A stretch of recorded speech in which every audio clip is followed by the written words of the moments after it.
Congratulations on getting your job or internship interview. Regardless if this is your first internship interview ever or your 15th interview this month, because companies are competing for you in your background, this is a very sizable accomplishment. For most of us, interviews do not come super frequently, so it is probably a good idea to make them count. Luckily for you, as someone who has gone through internships and interviews, I have witnessed a lot of successes and failures in regards to the interviewing process, and here are the 5 tips and tricks that I've found to be the most effective. Let's get to it. So before I start talking about the strategies, there's one comment I would like to make. So on my title, I know I mentioned 99% success rate. By that, I mean the content of this video has a 99% chance of helping you increase your chances of impressing the recruiter during the interview. I am not saying that you'll have a 99% chance of getting the job just because you followed my advice. I'm sorry, but the harsh reality of the real world is that you could sometimes be the most qualified candidate the company has ever seen, and the recruiter could find a reason not to hire you. So unfortunately, there is no interview strategy that can guarantee that particular job for you, except maybe bribery, I guess. I'm just kidding, that was a joke. Please don't try this, that is illegal.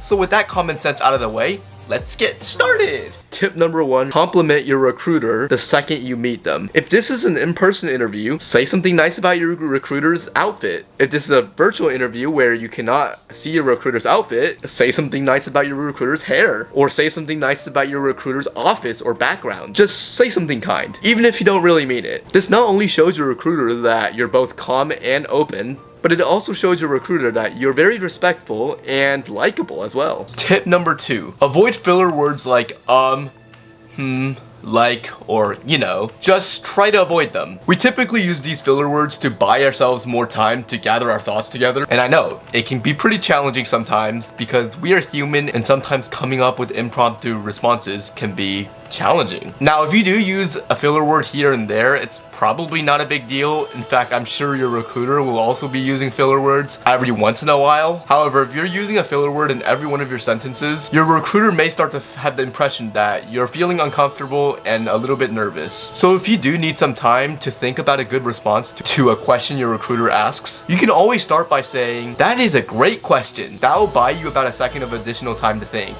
If that's not enough, you can also ask your recruiter to repeat the question as well. There are many other ways to buy yourself extra time to think of a response, so you don't have to say something without thinking and get stuck in your thoughts in the middle of a sentence and have to use a bunch of filler words to cover that up. My next tip will help you out with reducing filler words as well. Tip number 3.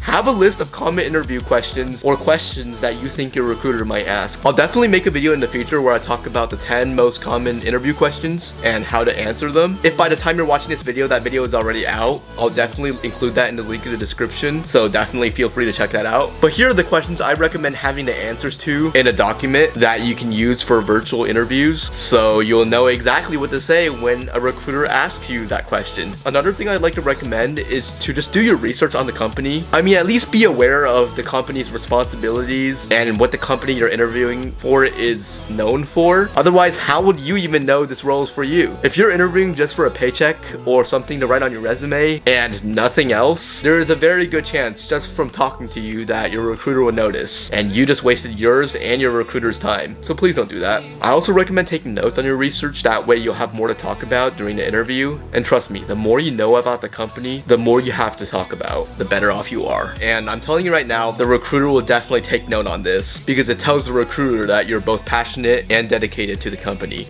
Tip number 4, talk about your practical skills. When you talk about yourself in an interview, it may be tempting to talk about how intelligent you are or talk about all your past experiences and all the cool things you've done in the past and all of the skills you've picked up from your previous experiences. But the truth is, the recruiters are also looking for people with practical skills. Otherwise, it's going to be pretty hard for them to decide whether or not you're a good fit for the team. So when you're preparing for your interview, have a couple practical skills that you're prepared to talk about. Some examples include how you work with people, your energy, your curiosity, your willingness to learn, how quickly you learn, and how you would handle specific situations. Because here's a harsh reality I know you don't want to hear. Every technical skill you have on your resume, despite how impressive it is to master, can usually be taught through the power of the internet. But if you spend time talking about practical skills that cannot really be taught, you just gave yourself a huge advantage among the competition. Because here's the truth about working a job. Employers want to select people who are ambitious, passionate, and easy to work with, not people who are just intelligent. So keep this in mind for your next interview, especially if this interview is for a job that you feel like you don't have all of the qualifications for. It will give you a huge advantage. Tip number 5. Ask questions. This does not just mean ask questions at the end of the interview when the recruiter asks, "Do you have any questions for me?" And of course the answer should be yes. You should certainly ask questions at the end of the interview to show the recruiter that you're curious, but feel free to ask questions whenever you feel fit. If you need any sort of clarification for an interview question, feel free to ask for clarification. If there's something interesting that your recruiter mentioned that you want more information on, please ask. This tells the recruiter that you're an active listener, which is a very, very valuable practical skill that unfortunately a lot of people who might be more qualified than you for this job probably won't have. So at the end of the interview, most of the time, your recruiter will ask you, "Do you have any questions?" And if you have any questions specifically related to the job, feel free to ask. Just make sure you don't ask about the salary. If you don't have any questions in mind, here are 3 questions I recommend asking. The first question is, how could I exceed expectations for this role? The second question is, how is your experience working with this company? The third question you can ask is, where did you start out in this company? I definitely recommend asking at least one of those questions, if not all 3, and feel free to make a couple of follow-up comments as well. It's like a day-to-day conversation at this point. And also, when you're done with the questions, thank the recruiter for his or her time. This will improve your last impression with the recruiter. So those are the 5 tips that I have learned throughout my experience with interviews. Let me know if you have any other great tips in the comments below, and I may just make a follow-up video. Good luck with your interviews, keep doing what you love, and I'll see you guys next time.